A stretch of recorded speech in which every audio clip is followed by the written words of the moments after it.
بەناوی خۆی بەخشندەی میهرەبان. بەرنامەی لیستی کۆمەڵی دادگەری کوردستان ژمارە 147 بۆ هەڵبژاردننی پەرلەمانی کوردستان. هاو نیشتیمانیانی بەڕێز، دەنگدەرانی عزیز، ئیسلام خوازانی کوردستان.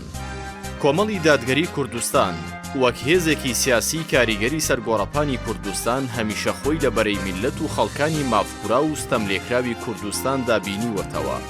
چ لە قۆناغی بەشداری سیاسی و چ لە قۆناغی ئۆپۆزیسیۆن بووندا،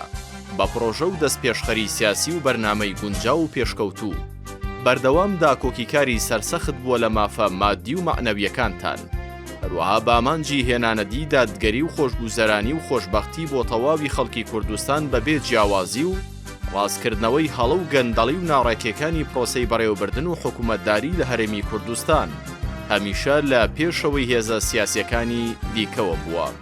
خوای پەروەردگار پشتیوان بێ بەلیستی ژمارە 147 و لە ژێر دروشمی ڕایان دەگرین بەرنامەیەکی گشتگیر و هەمەلانەی ئامادە کردووە کە خواست و داواکاری سەرجەم هاونیشتیمانیان و دەنگدەرانە بۆ پەرلەمانتاران و نوێنەرانی داهاتووی لە پەرلەمانی کوردستان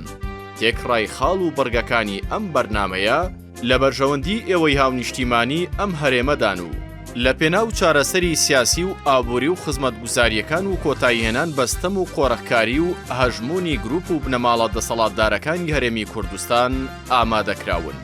کۆمەڵی دادگەری کوردستان بۆ جێبەجێکردن و چەسپاندنی بەرگە و پرۆژە چاکسازیەکانی چاوەڕوانی لە ئێوەی دەنگدەری بەڕێز هەیە کە بە گوڕوتینێکی زۆرەوە لە ڕۆژی یەکشەممە